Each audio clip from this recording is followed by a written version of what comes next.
Welcome to my channel.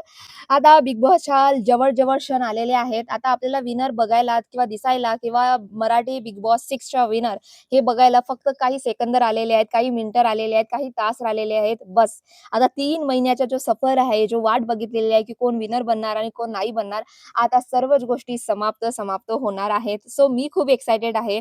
आता आपल्याला माहीतच आहे, की टॉप 2 मध्ये कोण आहेत आणि कोण नाही वगैरे किंवा आपण ज्या रीतीने डिस्कशन केला त्यानुसार, की इफ तन्वी कोलते आणि विशाल कोटियाल अपोझिट राहिले आणि टॉप 2 मध्ये गेले आणि भाऊ भाऊ आपला रितेश देशमुख मधामध्ये बिचामध्ये उभे आहेत आणि बाजूला तन्वी कोलते आहे आणि बाजूला विशाल कोटियाल आहे.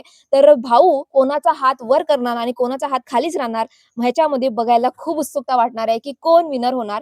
एका साइडला आहे तन्वी कोलते जी 20-25 वर्षाची मुलगी आहे, जिला फक्त एकच स्वप्न होतं, एकच जिद्द होती, एकच आशा होती, की मला फक्त बिग बॉसच्या विनरच बनायचं आहे. म्हणजे मी अशी कोणती सीरियल निवडू, अशी कोणती फील्ड निवडू, की मी बिग बॉसच्या हाऊसमध्ये जाऊ शकते. कारण की बिग बॉसमध्ये जो पॉवर आहे, बिग बॉसमध्ये जो लेव्हलच्या हे फेम आहे, ह्या सर्वच गोष्टी कोणत्याही शोमध्ये भेटू शकत नाही. फक्त बिग बॉसच आहे त्या शोमुळे करियर, फेम, मनी, पैसा, नाव, ब्रँड सर्वच गोष्टी बनू शकतात. म्हणून तिच्या पहिल्यापासूनच हात धाडस आहे, की काही झालं तरी मला बिग बॉसच्या विनरच बनायचा आहे आणि तिच्या माइंडसेटमध्ये कट टू क्लिअर आहे. लिटरली कट टू क्लिअर आहे, मला तरी असं वाटतंय. परंतु आता सर्वात इम्पोर्टंट गोष्ट म्हणजे स्टार्टिंगपासून ती नेहमी मॅनिफेस्ट करते. मीच विनर बनणार आहे, मी डिस्कशन करते. म्हणजे एखादा मुलगा असते ना, त्याला 100 पैकी 100 मार्क आणायचेच असतात. एकही गोष्ट तो मिस करत नाही, एकही चुका करत नाही. तशी तन्वी कोलते आहे, की जेव्हाही भाऊचे धक्का भाऊवर येत होते आणि तिला सांगत होते फीडबॅक, की "तन्वी अशी करूच नको, तन्वी अशी वाग, तन्वी अशी कर, अशी कर."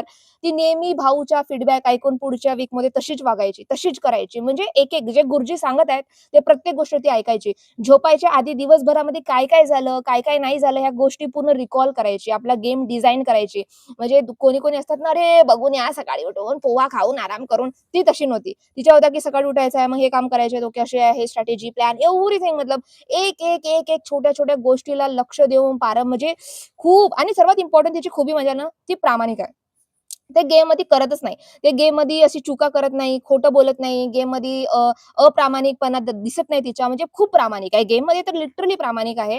परंतु ज्या लेव्हलची त्या मुलीमध्ये हिंमत आहे, विशाल कोटियाच्या अपोझिट जाण्याची, खेळण्याची, विशाल कोटियाच्या तोंडासमोर बोलण्याची, तो कसा फिजिकल फाईट करते किंवा कशा रीतीचा आहे, किती चुगली करते, किती पर्सनल बोलते, किती खोटा बोलते, त्या सर्व गोष्टी बोलण्याची धमक विशाल कोटियाच्या तोंडावर जी व्यक्ती आहे ना, ती आहे म्हणजे तन्वी कोलते आणि तन्वी कोलते आणि विशाल हे स्टार्टिंगपासून एकमेकाला पसंत करत नाही. खास करून तन्वी विशालला डेफिनेटली पसंत करत नाही आणि हे दोघंच भाऊच्या धक्क्यामध्ये सॉरी भाऊ भाऊ जेव्हा जेव्हा फिनाले राहील हे एकमेकाच्या अपोझिट राहतील आणि भाऊ मधामध्ये राहील, तर तन्वी कोलतेचा हात उचलेल, की विशाल कोटियालचा हात उचलेल. आता विशाल कोटियालवर बघून तर विशाल कोटियालचा स्टार्टिंगपासून गेम खूप मॅनिप्युलेटिंग वाला होता किंवा खूप असा म्हणू शकता, की यार खूपच बोलत आहे, खूपच मॅनिप्युलेटिंग करत आहे किंवा खोटं बोलणे, आपल्या गँगमध्ये जमा करणे, मी राजा आहो, परंतु असलीमध्ये चुहा आहे, खोटं बोलणे, लोकांच्या पर्सनल गोष्टी बोलणे, फक्त चुगलीकाडी करणे, वाईट-वाईट बोलणे, गेमामध्ये अप्रामाणिकपणे राहणे, गेममध्ये स्पोर्ट्समॅनशिप नाहीये, स्क्रीनवर कसं दाखवणे आपली ताकद, अहंकार खूप भरलेला आहे, फिजिकल फाईट करणे.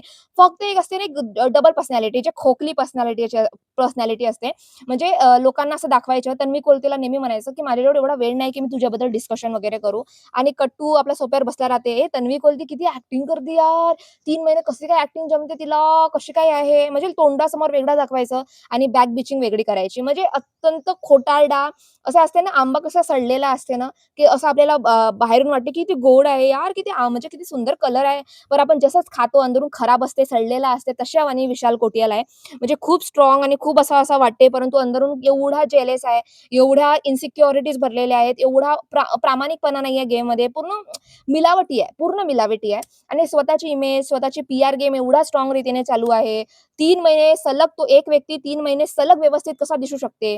कारण की माणूस कधीच परफेक्ट नसते. परंतु जे लोकं रिव्ह्यू करतात, ते विशाल कोटियालला भगवान म्हणून दाखवत आहे, की 3 महिन्यापासून विशाल कोटियाल किती चांगला आहे, किती चांगला आहे, किती चांगला आहे. असं कसं होऊ शकते, की एखादा माणूस 3 महिने सलग राईट राहू शकते. फिजिकल मारहाण करून सुद्धा लोकांना हे इन्फ्लुअन्स करत आहेत, की विशाल कोटियालची काही चूक नाही आहे. मतलब आय वॉज एक्स्ट्रीमली सरप्राईज्ड भाई, की हे लोकं कुठून येत आहेत आणि काय इन्फ्लुअन्स करत आहेत. तर ज्या लेव्हलची पी-आर गेम चालू आहे, खूप मॅसिव्ह लेव्हलची चालू आहे.